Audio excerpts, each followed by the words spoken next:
성경 말씀을 봉독하겠습니다. 신약성경 빌립보서 4장 우리 4절에서 9절에 있는 말씀입니다.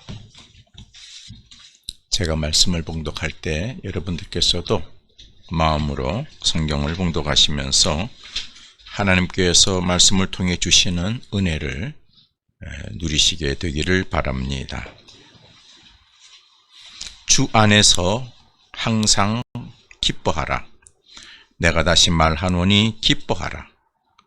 너희의 관용을 모든 사람에게 알게 하라. 주께서 가까우시니라.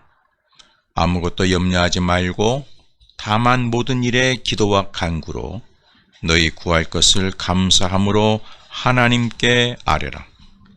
그리하면 모든 지각에 뛰어난 하나님의 평강이 그리스도 예수 안에서 너의 마음과 생각을 지키시리라.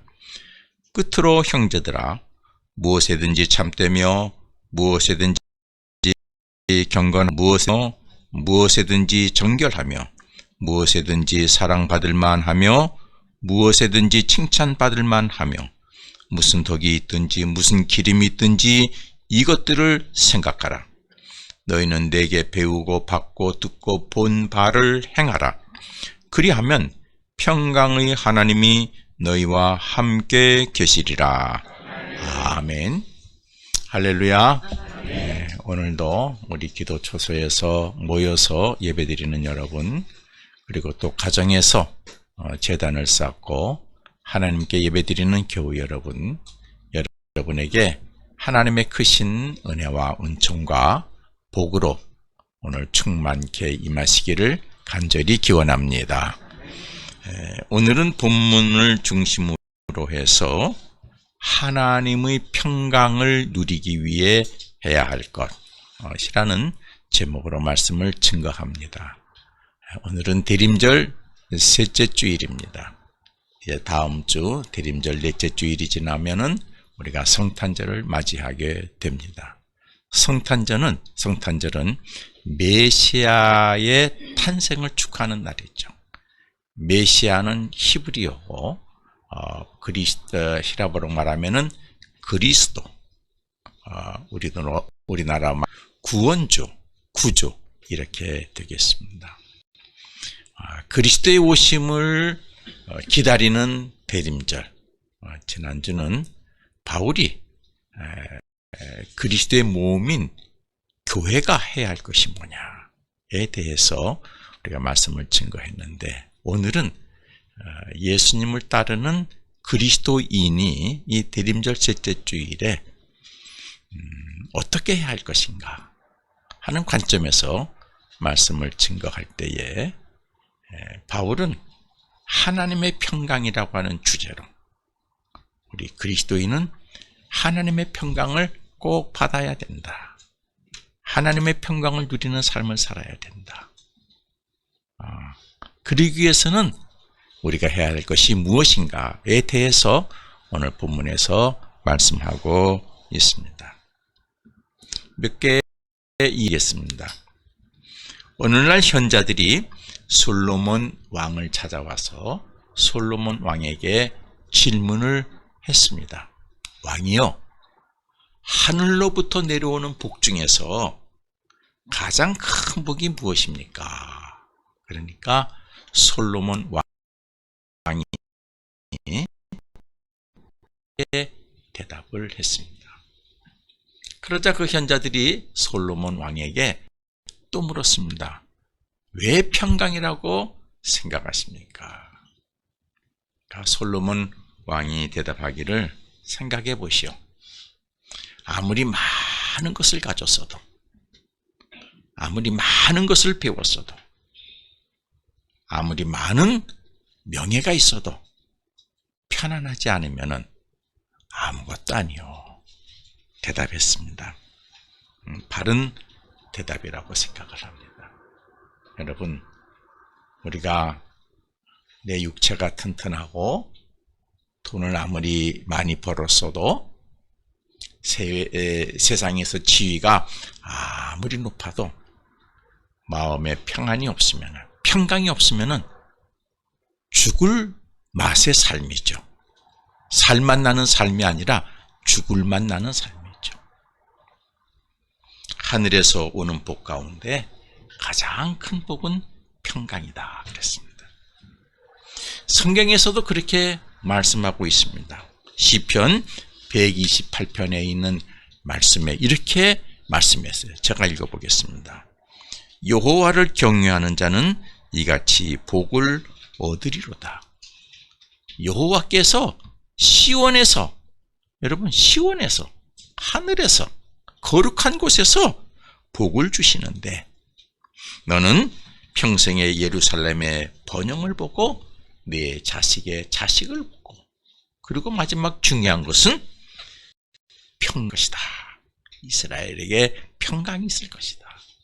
시온에서, 거룩한 데서, 하늘에서 내려오는 복 중에 가장 큰 복은 평강이다. 그렇게 성경 시편 128편에서 말씀했습니다. 여러분, 메시아로 오신 예수 그리스도께서 이 세상에 오셔서 그리스도의 사역을 감당하셨죠. 모든 사람의 죄를 대신 지시고 십자가에 못 박혀 죽으셨습니다. 그들을 죄에서 구원해 주셨습니다. 멸망에서 건져내 주셨습니다. 그리고 죽으신 지 3일 만에 부활하셨죠. 부활하셔서 제자들에서 제일 처음 하신 말이 무슨 말씀입니까? 너희에게 평강이 있을지어다. 야, 내가 3일 만에 다시 살아났다. 그동안 잘 있었냐? 뭐 이런 얘기가 아니라 첫 말씀이 가장 중요한 말씀이죠. 무엇이에요?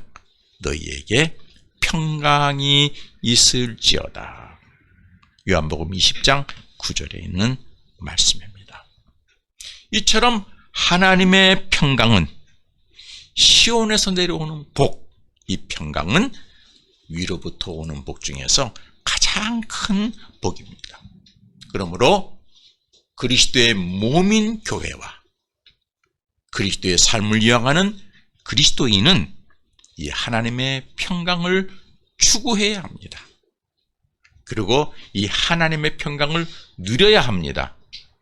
여러분, 우리가 예수 믿으면서 믿음 생활하면서 하나님의 평강을 누리지 못하면은 그건 뭔가 좀 잘못 믿는 거예요. 네, 잘못 믿는 거예요. 여러분, 교회 나오면서 뭘 부러워합니까? 우리 교회는 그런 사람 없습니다만은 강남 어느 교회 가면은요, 교회 나갈 때요, 그냥 나가지 않는데요, 최고 좋은 거로 자랑거리를 다 붙여가지고 간대요. 예? 패션쇼 하듯이. 그래요. 그러고 간대요. 그래서 그것을 좀 보여주고 싶어서. 다른 사람이 내가 좀 값진 것, 명품도 그렇잖아요. 그 한정 수량이 있지 않습니까? 몇 개만. 탁 들고 나갔는데 알아주지 않으면은요, 괜히 심퉁나고요.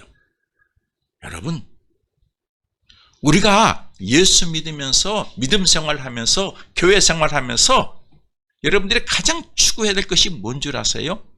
평강이에요. 명품은 돈 없으면 못 사요. 그렇죠? 예, 건강도 처음부터 연약하게 태어난 사람은 건강 못 지키고 살죠. 그렇지 않습니까?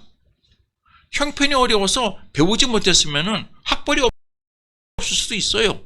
그런 것 가지고 기재기를 하면은 안 되는 것이죠, 교회 안에서는. 여러분, 우리 교회 안에서, 그리스도의 몸인 교회 안에서 성도는 뭘 가장 추구해야 됩니까? 예수님께서 부활하시면서 첫성으로 말씀하신 하나님의 평강을 누려야 되는 줄로 믿습니다. 평강은 돈 없어도 누릴 수 있어요. 그렇죠? 가난해도 누릴 수 있어요.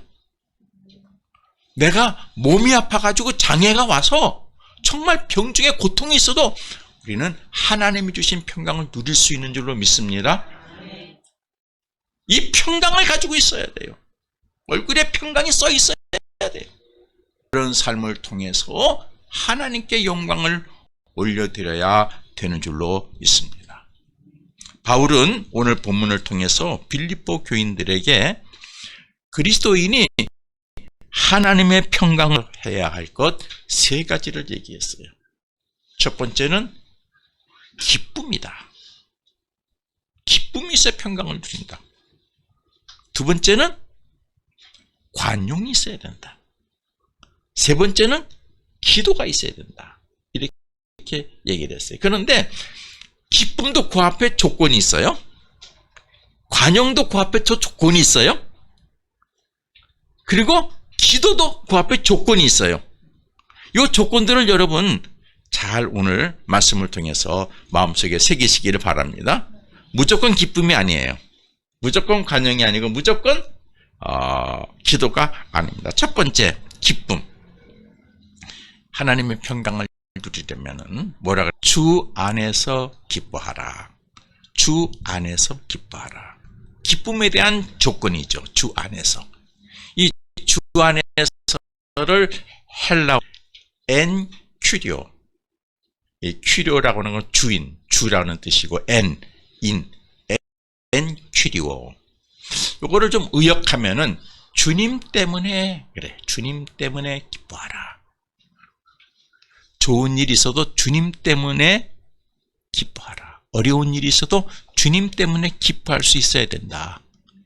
여러분, 우리 예수 믿는 사람은 기쁨의 조건이 주님 때문에 엔 큐리오, 주 안에서 기뻐해야 되는 것입니다.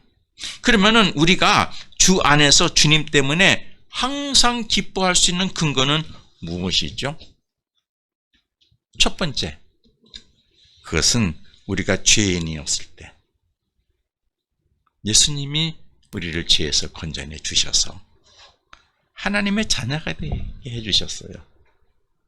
이거 기쁨이에요. 이 기쁨을 여러분 놓치면 안 됩니다. 잊어버리지 마시기를 바랍니다. 그렇잖아요? 우리의 신분이 계속 죄 속에 갇혀있다고 생각해 보세요. 뭘 해도 기쁨이 없고요. 늘 걱정 속에서, 두려움 속에서, 멸망에, 고통 속에서 살잖아요. 그런데 우리는 예수 그리스도께서 죄에서 건져내 주셨어요. 또 예수 믿는 가운데서도 죄를 지어도 우리는 예수 그리스도의 이름으로 다시 건짐을 받을 수 있어요. 하나님의 자녀가 될 수 있는 기회가 우리에게는 있는 것이죠. 이 기쁨을 여러분 놓치지 마시기를 바랍니다. 그러면요, 언제나 용기가 생길 수 있어요. 여러분 생각해 보세요. 어떤 사람이 큰 어려움을 당했어요. 그런데 가만히 생각해 보니까 내가 그때 어려움을 당했을 때 아버지가 누구가 나를 그 어려움에서 건져내 주셨어요. 그래, 그런 거 걱정하지 마. 내가 책임져 줄게. 넌 다시 한번 살아봐. 어제 그 대선 후보 가운데 그런 얘기 하더라고요. 젊은이들이 실패했을 때 그걸로 인생이 종치는 것이 아니라 다시 할 수 있는 기회를 국가가 만들어 줘야 된다는 얘기죠. 네? 실패해도 다시 할 수 있는 거. 그러니까 그래요. 여러분 어떻게 사람이 실패를 안 하고 실수를 안 할 수가 있겠어요? 그렇지 않습니까? 여러분 실수 안 했어요? 여러분 인생 속에서 실패가 없었어요? 있었잖아요. 재산도 날리고 돈도 날리고 인생도 날리고 많이 그랬잖아요. 실수 없었나요? 우리가 남의 실패와 남의 실수를 가지고 있어요. 왜? 나도 실수투성이고 나도 실패투성이에요. 그때는 내가 잘했다고 생각했는데 뒤집어 놓고 지금 생각해 보니까 참 부끄러운 일이죠. 실수였고 실패였어요. 그런데 우리는 어떻게 해요? 다시 시작했잖아요. 그게 우리 인생의 보장이 돼야 되는 줄로 믿습니다. 우리 자식들에게 보장이 돼야 돼요. 젊은이들에게 보장이 돼야 돼요. 아시겠습니까? 완벽해야 된다.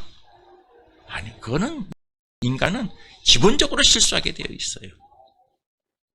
그러므로 젊은이들이 실수를 할 수 있는 보장이 돼야 된다. 예, 실수했을 때 다시 도전할 수 있는 기회를 국가가 만들어줘야 된다. 굉장히 중요한 게 감동받았어요. 그래서 어저께 우리 자녀들하고 당회를 좀 했는데, 우리 젊은이들 교회에서 뭐 할 때 실수하게도 만들어 놓자. 실수하면 어떠냐? 실수해서 그들이 정말 바른 신앙에서 실수를 경험하고 다시 거듭나게 되면은 더 큰 사람이 되는 거 아니냐. 그런 내용의 얘기를 잠깐 했어요. 그런 어떤 시스템을 좀 만들자. 구조를, 지금 구조를 다 깨고 그런 구조로 좀 뭔가 시스템을 만들자. 조직을 만들자. 그런 얘기를 좀 했습니다. 여러분, 우리에게 주 안에서의 기쁨의 첫 번째 조건은 죄 안에서 예수님이 우리를 구원해 주셨다는 기쁨이에요. 그러므로 우리는 언제든지 다시 일어설 수 있고 다시 용기를 가질 수 있는 하나님의 자녀라는 걸 여러분 아시기를 바랍니다. 두 번째는 우리가 어떠한 어려운 상황에 처해 있을 때도 주님께서 나와 함께 해주시고, 그렇죠? 나의 위로가 되어주시고, 세상 사람들은 손가락질 해도 주님께서는 그래, 너무 힘들게 생각하지 마. 내가 있잖아. 주님이 위로해 주시고, 주님이 도움이 되어주시고, 나의 소망이 되어주시고, 내 생명이 되어주시고, 나의 치료자가 되어주시고, 중보자가 되어주시고, 나를 승리하게 하는 승리자가 되어주신다는 것 생각할 때 여러분 기쁘지 않습니까? 기쁠 수 있어요. 그렇죠? 예? 힘들어도 우리에게는 누가 있어요? 주님이 계세요. 주님이. 주 안에서 기뻐할 수 있어야 돼요. 그렇기 때문에 예수님 믿는 사람은 어떤 경우에서라도 기뻐할 수 있는 줄로 믿습니다. 예? 저 사람 바보 아니야? 미친 거 아니야? 그 어려운 가운데도 희죽희죽거리고 울지도 않고 화도 안 내고 평안을 가지고 있어. 뭔가 좀 도른 사람입니다. 도른 사람이 아니에요. 차원 높게 인생을 사는 사람인 것이죠. 우리가 주 안에서 기뻐할 수 있는 또 세 번째 요건은 뭐예요? 우리에게는 뭐가 있습니까? 세상 사람들이 누리지 못하는 영생의 복이 있어요. 창세기 때 처음 사람이 영생의 복을 놓쳤죠? 에덴 동산에서 쫓겨났죠? 그런데 우리는 예수님으로 말미암아 현재의 삶에서도 영생의 복을 누릴 수 있지만, 우리의 인생이 마치고 난 다음에 우리의 영혼이 갈 곳이 이미 예비되어 있어요.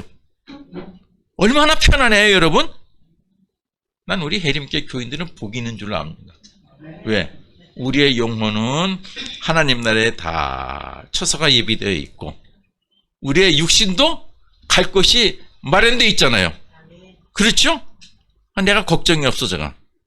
그래서 미리 하나 가서 비서관 하나 만들어 놓을까 하는 생각이 있어요, 내 거를. 근데 좋은 자리 가운데다 하려고 했더니 다 뺏겨버렸는데, 어떻든 좀 해놓을 생각이야. 그래, 어떻게 해요? 편안해요. 내가 이 설교 쓰면서 뭘 생각했냐면, 옛날에, 요즘은 우리 젊은이들 그런 놀이 안 하는데, 옛날에 제가 어렸을 때는 어떤 놀이 했느냐 그러면 아마 아실 거예요. 땅 따먹기 놀이. 아세요? 땅 따먹기 놀이. 마당에다가 이렇게 큰 사각형을 그리죠. 그리고 구퉁이 하나씩 차지해요. 이렇게 한 뼘을 이렇게 딱 차지해 놓고는, 그 다음에 바둑돌 같은 돌멩이 가지고 3번 튕겨서 안에 들어와야 돼. 못 들어오면 안 되고, 들어오면 어떻게 해요? 고기만큼 내 땅이 되는 거예요. 응? 그리고 이제 옆에 있으면 이렇게 뿅을 해가지고 그것도 내 땅이 되고, 막 그렇게 이제 땅을 차지하는 거예요. 그럼 서로 싸우죠. 뭐, 잘했느니 그거 아니다. 하면서 이제 싸워요. 이제 싸우는 건 아니지만 어떻든 이제 긴장하면서 해요. 저녁에가 뉘어쳤어요. 집에서 이제 어머니 부르죠. 야, 뭐 이게 빨리 들어와 밥 먹어라. 그러면 어떻게 해요? 바로 쓱쓱 다 집어. 예? 그냥 긴장하면서 싸웠던 거 아무 의미가 없어. 다 놓고는 어떻게 해요? 그러니까 신나게 뛰어가. 기뻐하면서 뛰어가. 그렇죠? 엄마가 불러서 기뻐하면서 뛰어가요. 그런데 그때 그런 친구는 없었지만은 오늘 말씀을 해서 예를 든다 그러면은 집에 갈 친구가 없어. 집이 없어. 부모가 없어. 불러주는 사람이 없어. 다른 친구들은 엄마가 불러서 막 뛰어가고 얘도 불러가고 조금 얘 엄마가 친구 엄마가 또 불러서 뛰어가는데 얘는 불러주는 엄마가 없어. 어떻게? 거기 있어야 돼. 갈 집이 없어. 얼마나 불행합니까? 그쵸?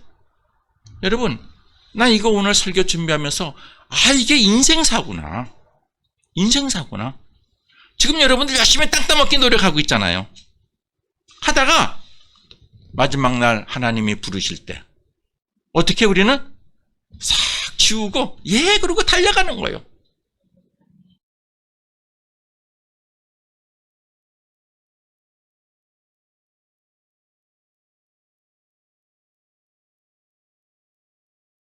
안에서 기쁨. 그쵸? 그러니까 편안해요. 편안해. 네, 친구 중 하나가 그런 얘기 하더라고요. 자기 아버님이 돌아가시게 돼가지고 거의 이제는 못 사신다. 그래서 자기 형님한테 연락을 했대요. 곧 돌아가실 거니까 빨리 오라고. 그랬는데 조금 지체가 되더래요. 그래서 아버지한테 그랬대요. 아버님 조금만 기다리세요. 형님 오실 거예요. 의식도 없고 그러는데 근데 한참 좀 늦게 형님이 도착하셨어. 그래서 아버님 제 왔어요. 그러니까 반응을 못 하시고 눈물을 흘리시더래. 그러고는 숨을 거두시더래. 여러분, 우리의 인생이 그런 거예요. 그러니까 여러분, 우리가 영생의 복이 있다고 하는 것, 우리를 불러주실 분이 계시다고 하는 것, 우리의 영혼이 있을 처소를 준비해 주신 분이 계시다고 하는 것, 여러분, 이것은 우리가 주 안에서 기뻐할 가장 큰 제목인 줄로 믿습니다. 그거 있으면은 평안해요. 평안해. 그쵸? 편안해. 죽음이 두렵지 않아요. 편안해요. 두 번째, 하나님의 평강을 누리기 위해서는 또 뭘 해야 되느냐? 관용이라고 해요. 관용. 너의 관용을 모든 사람에게 알게 하라. 이 관용은 헬라어로 에피에이케스라는 뜻이에요. 이 관용이 여러 가지 의미가 있는데 가장 잘 설명된 것을 찾아보면은 우리 한문에 덕이라고 하는 큰 덕자, 덕이라는 것이 이 관용에 합당한 것이라고 생각을 해요. 덕이라고 한 것은 옳은 것보다도 정의를 따지는 것, 법을 따지는 것보다도 더 큰 마음이 덕이에요. 근데 이 덕으로 설명되는 이 관용을 우리가 갖기 위해서는 양보할 줄도 알아야 되고, 기다릴 줄도 알아야 되고, 용서할 줄도 알아야 되고, 또 때로는 인내할 줄도 알아야 되고, 친절해야 되고, 어떤 그런 차원 높은 큰 마음을 갖는 것이 이 관용인데, 여러분, 오늘 이 성경 말씀에서 이 관용에 대한 할 때 조건이 하나 있어요. 여기 뭐라고 되어 있습니까?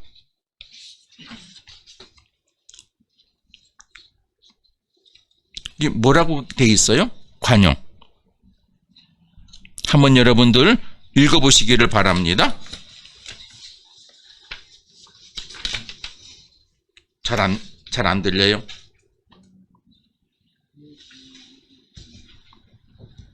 네. 우리 지난 시간 안에 우리 설명한 우리가 유오디아 그다음에 순두개 얘기가 있었죠. 예? 우리 그런 거하고 좀 같이 연결해서 여러분들이 생각하셔야 돼.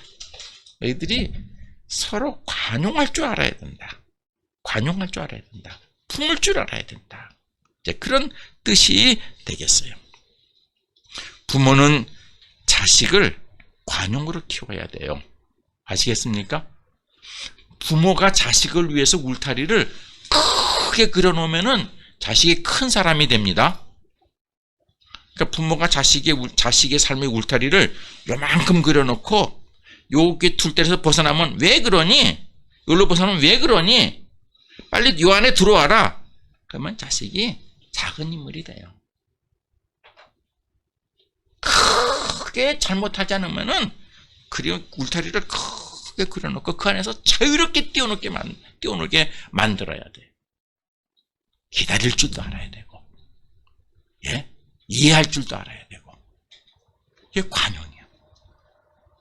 그러니까 부모가 자식을 관용으로 키우지 않으면은요, 자식이 부모 눈치 보던 것이 직장 가서 상사 눈치 보고 살고, 옆 사람 눈치 보고 할 얘기도 못하고, 그렇게 살아요. 생각이 좁으니까 이 좁은 이 시야를 가지고 다른 사람을 다 평가해. 왜 이랬니? 뭐 그랬니? 뭐 이랬니? 관용이 있어야 돼. 지도자도 따르는 사람을 관용으로 다스려야 돼요. 지도해야 돼요. 그래. 아까도 잠깐 말씀드렸습니다만 우리 젊은이들 실수할 수 있어. 괜찮아. 그래, 다시 하면 되지 뭐. 더 잘할 수 있을 텐데. 그쵸? 여러분, 교회와 그리스도인은 사회에 덕으로 설명할 수 있는 관용을 실천해야 되는 줄로 믿습니다. 그래야 그곳에 하나님의 평강이 하나님이 함께 해주셔서 하나님이 주시는 가장 큰 복인 평강을 누리게 되는 줄로 믿습니다. 여러분, 교회에 관용이 없으면요, 교회에 주 안에서의 기쁨이 없으면은 목표점을 잊어버려. 그죠? 우리가 왜 교회 나오는지가 잊어버려. 교회 안에서 관용이 없으면 어떻게 해요? 별것도 아닌 문제 가지고 서로 갈라지고 상처받고 그래요. 관용이 있어야 돼요. 그래야 평강을 누리게 되는 줄로 믿습니다. 셋째는 기도예요. 그런데 이 기도에도 조건이 있었죠? 어떤 조건이에요?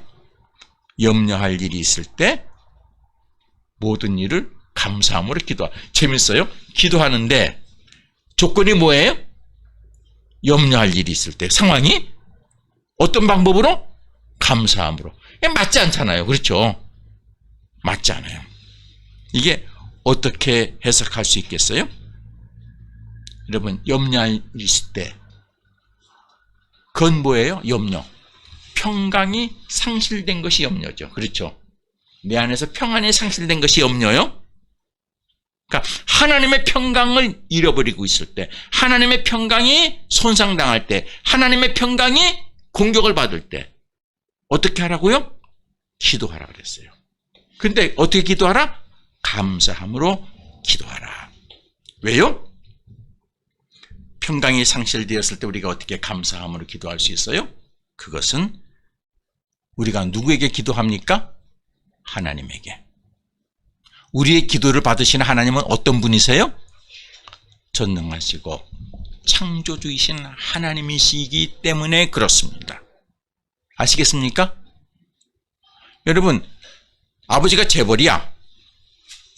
네? 아버지가 재벌이야. 자식이 이러다가 사기당해가지고 다 날려버렸어. 상심이죠. 염려죠. 염려죠. 그럴 때 아버지한테 가가지고 땡깡을 놔. 기분 나쁘게 말이지 내가 했는데 사기당해가지고 죽일러 뭐 어떻게. 그러면 아버님이 저 자식 저거 어떻게 처신했길래. 그래요. 그런데 이 자식이 아버지한테 와서 얘기해. 아버님, 제가 열심히 하려고 그랬는데 이렇게 해서 사기를 당했습니다. 아직까지 제가 좀 사회 지식이 부족하고 철이 들들어서 그랬는데 큰 거 깨달았습니다. 앞으로는 내가 사람을 대하고 할 때 정말 잘할 테니까 한 번만 좀 기회를 좀 봐주세요. 그럼 아버지가 이제 도와주시겠지. 뭐라 그러셔도 나중엔 다 도와주게 돼 있어요. 예. 자, 그러면은 이 어려움을 당한 자식이 아버지에게 찾아갈 수 있는 기회가 있죠. 이게 감사한 일이요. 그렇지 않습니까? 내가 사기당했고 다 잃어버렸지만은 그래도 나는 아버지한테 가서 한번 부탁할 수 있는 상황이 있잖아요. 조건이 있잖아요. 얼마나 감사한 일이에요? 이거 없으면은 다시 못 일하는 거죠. 여러분, 우리에게는 전능하신 하나님, 사랑의 하나님, 창조주 하나님이 여러분의 아버지가 되신다고 하는 사실을 여러분들을 아시기를 바랍니다. 그것으로 먼저 감사를 가져야 돼. 아시겠습니까? 감사는 가져야 돼요. 하나님께서 내 삶을 평강의 삶으로, 이 염려를 평강의 삶으로 대전환시켜 주실 하나님이 나에게는 계시다. 여기서부터 여러분 출발하셔야 돼. 아시겠습니까? 감사함으로. 그리고 우리가 어떻게 해야 됩니까? 내 삶에서 염려되는 모든 것들을 빠짐없이 아버님에게 얘기해야죠. 그렇죠? 무조건 나 사기당했으니까 아버지 돈 좀 더 주세요. 그러면 잘 안 주셔. 사기당한 가정을 처음부터 끝까지 다 수상하게 얘기를 해야 돼요. 내가 이렇게 만나서 이렇게 해가지고 정말 믿었는데, 이렇게 해서 가정이 있어가지고 이렇게 노력을 했는데, 그런데 결국은 이렇게 사기를 당했어요. 제가 좀 뭐 부족한 게 있었어요. 살피지 못한 게 있었어요. 여러분, 내 삶에서 염려되는 모든 것들을 빠짐없이 다 알아야 되는 줄로 믿습니다. 그러면 전능하시고 사랑이 많으시고 창조주이신 하나님께서 여러분의 삶에서 염려되는 모든 것들을 다 감당해 주시고, 그래, 너무 걱정하지 마라. 사람이 뭐 실수할 수 있지. 그래, 사람 다 그렇게 무조건 믿으면 안 돼. 그리고 여러분의 삶을 평강의 삶으로 대전환시켜 주시는 것이죠. 그러므로 염려할 일이 있을 때 모든 일을 감사함으로 하나님께 기도하라. 그리하면 평강의 하나님이 여러분의 삶을 평강으로 지켜주시고 함께해 주시다 말씀했습니다. 여러분, 주님의 탄생을 준비하는 대림절 셋째 주일, 그리스도를 통해서 주시는 하나님의 평강 소망하시기를 바랍니다. 하나님의 평강이 하나님이 주신 최고의 복이에요. 그리스도인에게서는 하나님의 평강이 있어야 돼요. 잊어버리면 안 됩니다. 교회에는 하나님의 평강이 있어야 돼요. 아무리 뭘 잘해도 평강이 없으면 아무 소용이 없어요. 제가 그런 얘기 한번 한 적이 있죠. 설교로. 우리 사역팀들, 뭐 찬양팀도 무슨 팀 있잖아요. 이 찬양팀이 하나님 앞에 영광이 되고 그것으로 내 은혜가 되고 평강이 돼야지. 사역하는 것이 평강이 안 되고 갈등이 되고 기쁨이 안 되면 할 필요가 없다. 난 그런 사역팀은 필요 없다. 아예 없애는 게 낫다. 그런 설교 내가 한번 한 적이 있어요. 그렇죠? 기억 안 하셔도 괜찮아. 어떻게 머리가 나쁜데 기억할 수 없죠. 그죠? 이건 진심이에요.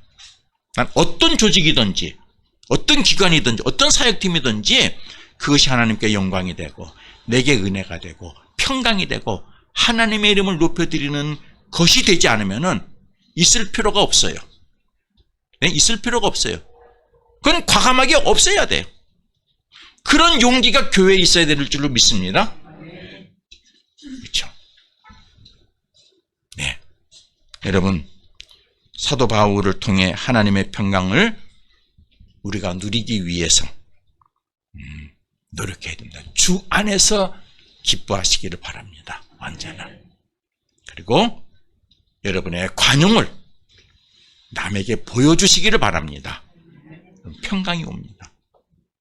어떤 염려가 있을 때 낙심하지 마시고 창조주, 사랑에 전등하신 하나님께 구체적으로 알리세요.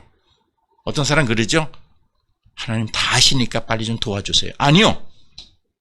그건 교만이에요. 그건 버릇이 없는 거예요. 다 소상하게 얘기를 해야 돼요. 아시겠습니까?